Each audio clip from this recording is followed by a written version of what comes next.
ধনলক্ষ্মী আর্টের part number 5। নমস্কার, আমি পূজা আর্ট গ্যালারি থেকে বলছি। কেমন আছেন সবাই? হৃদয়ের অব্যক্ত ভাষা, যার রং, রেখা, ছন্দ আর আকারের মাধ্যমে প্রাণ ফুটিয়ে তোলে।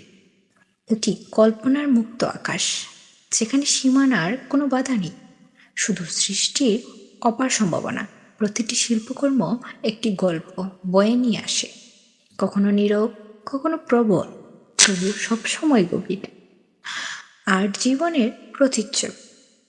এটি সৌন্দর্যের পাশাপাশি সত্যের সন্ধান দেয়, মানুষের মনকে উত্তেজিত করে। শিল্পীর হাতে একটি সাধারণ ক্যানভাস রূপ নেয় পৃথিবীর অপরূপ এক দৃশ্যে, যেন নতুন এক জগৎ সৃষ্টি হয়।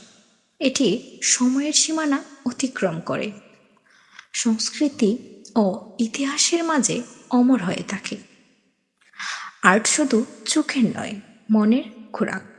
এটি আমাদের ভাবতে শেখায়, অনুভব করতে শেখায়। আজকের এই পঞ্চম পার্টটি কেমন হলো বলুন তো? ভালো লাগলে অবশ্যই কমেন্টে জানাতে ভুলবেন না।